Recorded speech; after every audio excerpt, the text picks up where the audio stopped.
Les amis, bonjour à tous, très heureux de vous retrouver pour cette nouvelle vidéo. 5 raisons de croire en la qualification du Real Madrid pour une nouvelle finale de Ligue des Champions. On l'avait fait contre Manchester City, j'avais été moqué par beaucoup de supporters et finalement le Real a créé l'exploit. Et en plus de ça, j'avais eu le bon prono. Et aujourd'hui, on va faire la même chose avec le Bayern Munich. C'est le Classico d'Europe. C'est l'affiche la plus jouée dans toute l'histoire de la Ligue des Champions. Ça va être une demi-finale très compliquée. Il ne faudra pas sous-estimer ce Bayern Munich qui est un monstre d'Europe. Moi, je le considère aussi grand que le Real Madrid. Il y a plusieurs clubs comme ça, la Juve, Liverpool, le Bayern, que je respecte énormément. Ce sont de très très grosses maisons football et ça sera compliqué. D'autant plus qu'on le verra plus tard dans la vidéo, le Bayern vit des moments difficiles. Le Real, quant à lui, va bien. Il s'est imposé hier soir. On a fait le débrief grâce à un but d'Arda Güler. Le titre se rapproche. Bienvenue à la fête. Bref, la presse madrilène jubile parce que tu arrives quand même dans ta disposition royale. Voilà, tu as pu faire tourner toute ton équipe hier soir, même le gardien, c'était Kepa qui remplaçait Lunin. On arrive, et c'est assez rare, dans des dispositions vraiment favorables avant ce choc contre le Bayern Munich. Donc on va voir tout ça les amis, juste après le générique.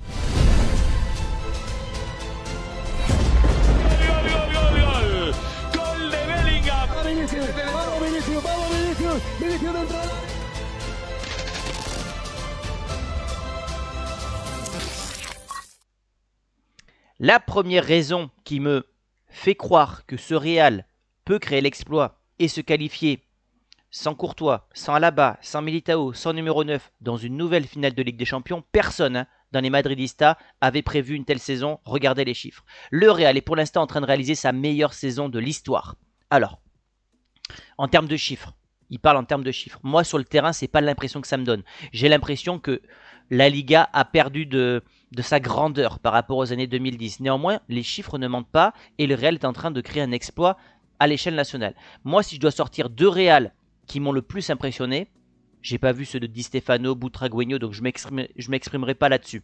Sur ceux que j'ai vus, il y a celui de 2012 avec José Mourinho et celui sous Zidane en 2016-2017. Voilà, c'est les deux Real qui ont remporté des titres. Alors, sauf Mourinho qui n'a pas remporté la Champions League, et qui sur le terrain m'ont vraiment impressionné. J'avais vraiment l'impression d'avoir un rouleau compresseur. Mais vous le voyez, le Real n'a subi que 2 défaites en 46 matchs. C'est un record. Les 2 défaites, c'est contre l'Atlético Madrid en Copa del Rey et en début de saison au Wanda. Le Real compte le plus de victoires après 46 matchs. Tu as 35 victoires, c'est-à-dire qu'on remporte quasiment tous nos matchs. Meilleure défense, meilleure attaque de la Liga. Donc, ça reste quand même des voyants au vert pour le Real Madrid qui arrive avec une confiance en Liga qui va te permettre de super bien aborder ta Champions League. Même si on l'a vu que des fois le Real perdait la Liga et remportait la Ligue des Champions, moi je reste convaincu que gagner des matchs et avoir une bonne dynamique, ça reste favorable pour remporter la Ligue des Champions. En plus de ça, tu as créé l'exploit, tu as sorti l'ogre Manchester City. Et je vous le redis ici, s'il n'y avait pas le Real sur les 3 dernières années, Guardiola et City, ils auraient remporté 3 Ligues des Champions consécutivement, j'en suis persuadé. Maintenant, tu as sorti l'ogre, il va pas falloir se relâcher. Tu as sorti l'ogre sans Courtois, sans Alaba, sans Militao, sans numéro 9. Je pense qu'au début de l'année, personne n'aurait imaginé un tel scénario. Maintenant, voilà, tu as sorti City. C'était pour moi l'ogre de cette saison. Il faudra évidemment respecter ce Bayern qui est en danger parce qu'ils sont en train de vivre une saison blanche, on le verra juste après, mais justement ils sont peut-être encore plus dangereux. Tu joues chez eux le match aller, attention à ne pas prendre une déculottée, mais en tout cas voilà, tu as sorti City, ça te donne confiance quand même pour la suite, en tout cas à mes yeux. Et puis à le Real, à l'échelle nationale, c'est de quasiment 100% de réussite. Tu as remporté la Super Coupe d'Espagne après avoir humilié le Barça et l'Atlético Madrid. Tu vas remporter la Liga puisqu'il te reste que 4 points à prendre et tu vas les prendre. Tu as perdu certes la Copa. Bref, à l'échelle nationale, ce Real a quand même fait le taf et tu sors City. Tu ne perds quasiment jamais.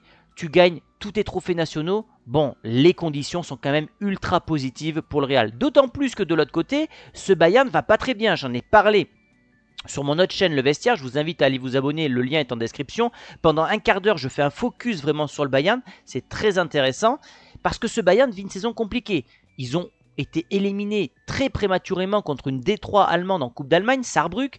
Ils ont perdu la Super Coupe d'Allemagne contre le RB Leipzig assez violemment 3-0 triplé de Olmo.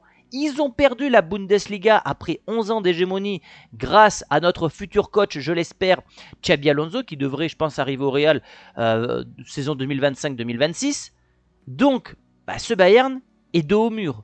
Ils vont faire un all-in sur la Ligue des Champions. Ils vont jeter toutes les forces dans la bataille pour aller chercher au moins un titre. Puisque depuis 11 ans, 12 ans, ce Bayern gagnait obligatoirement, automatiquement, un titre minimum par saison. Là, ce n'est pas le cas. Mais en tout cas, si on compare les deux dynamiques, celle du Real et celle du Bayern Munich, le Real arrive quand même avec plus de voyants au vert que la maison bavaroise. Et ça, c'est être tout à fait objectif que de dire ça. Le Real a en plus de ça la chance de recevoir encore une fois pour une demi-finale le retour au Bernabéu. Cet antre qui a désormais quasiment terminé, avec l'écran à 360 degrés, avec le toit qui est fermé, ce qui permet au stade de plus résonner et d'accentuer, d'amplifier son côté impressionnant auprès des adversaires. Le Real a été sorti l'an passé contre City, le retour était à l'Etihad.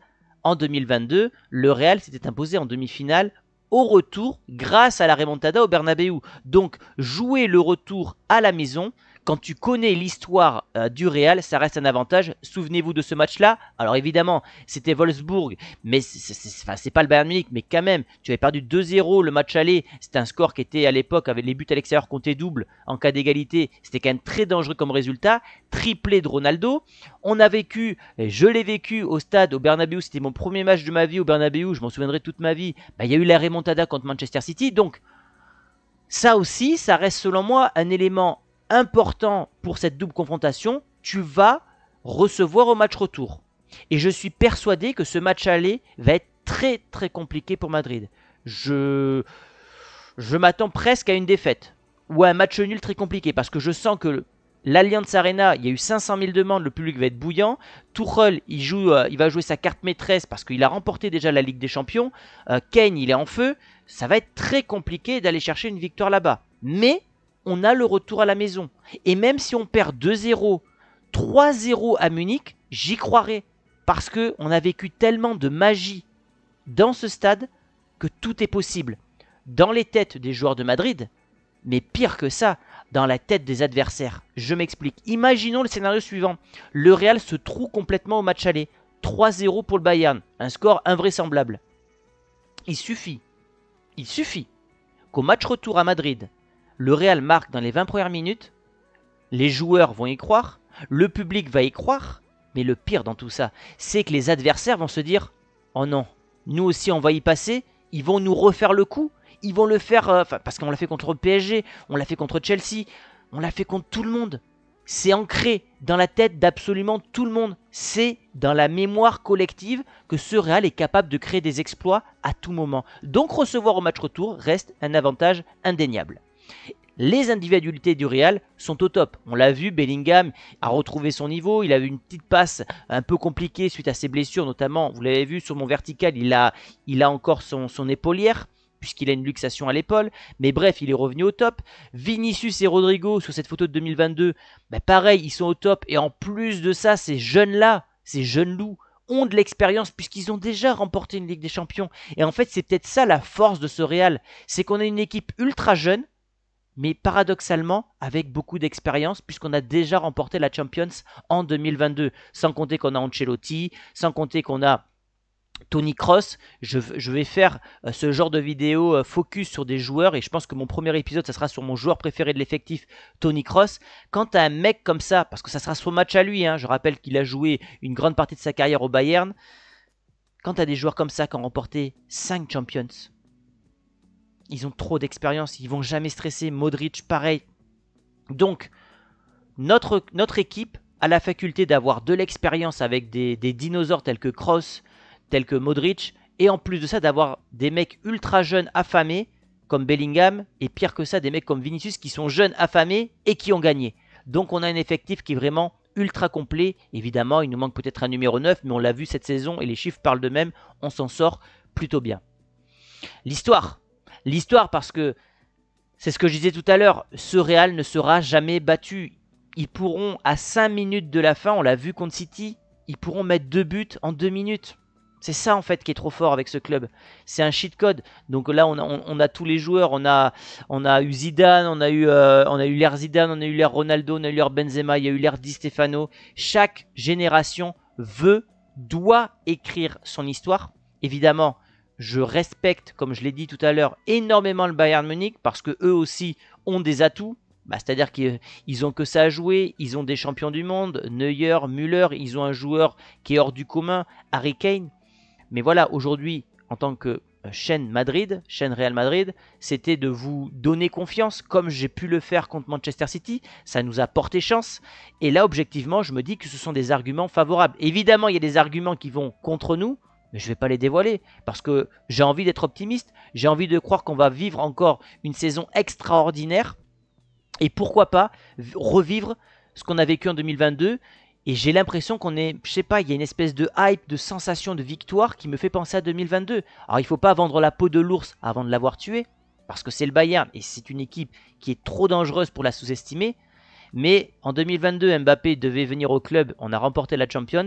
Là, il doit venir au club en 2024 et peut-être qu'on va encore remporter la Champions. Lui qui rêve d'arriver comme un héros à Madrid, à chaque fois, le scénario fait que Madrid remporte la Champions avant sa possible signature. Bon, ça, c'est, je pars un peu en vrille, mais bref, vous avez compris.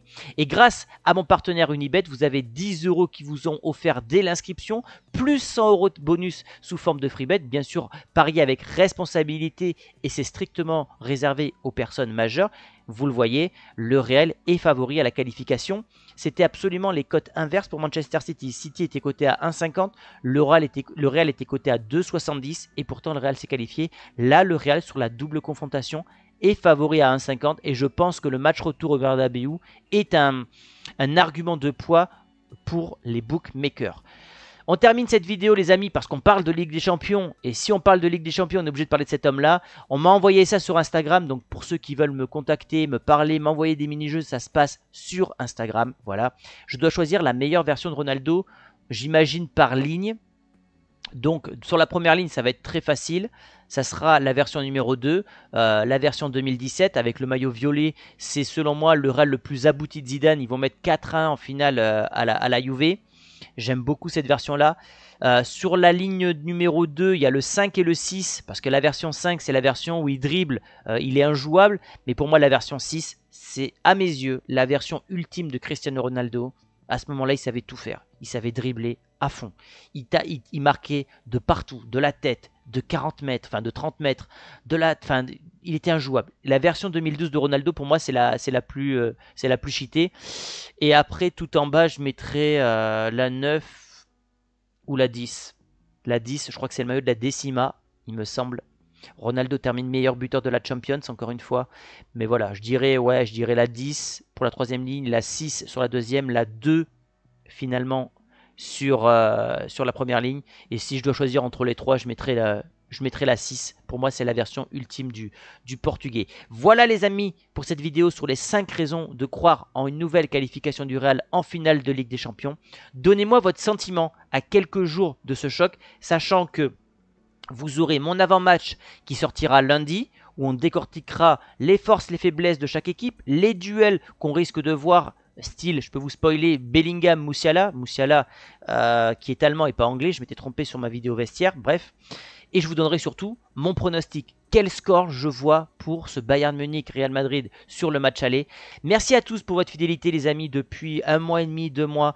Vous êtes très réguliers sur la chaîne, vous lâchez beaucoup de likes. J'ai des commentaires ultra positifs et en fait j'ai une chance incroyable, je vais un peu me dévoiler là, mais moi quand j'étais petit je voulais être journaliste sportif.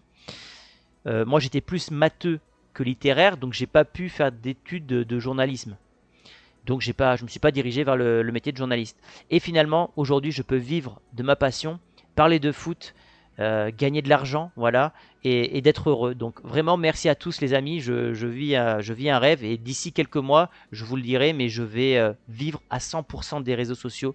Donc encore une fois, merci à vous. Si tout ça est possible, c'est grâce à vous. Voilà, je termine par une petite touche émotion pour cette fin de vidéo. Les amis, je vous laisse. Demain, je serai en jour de repos. Hein, j'ai besoin de me reposer un petit peu avant cette longue semaine. Et on se retrouvera donc lundi pour l'avant-match. Mardi, pour le débrief à chaud et sûrement mercredi pour l'analyse à froid. Je vous dis bon week-end les amis et à lundi. Ciao.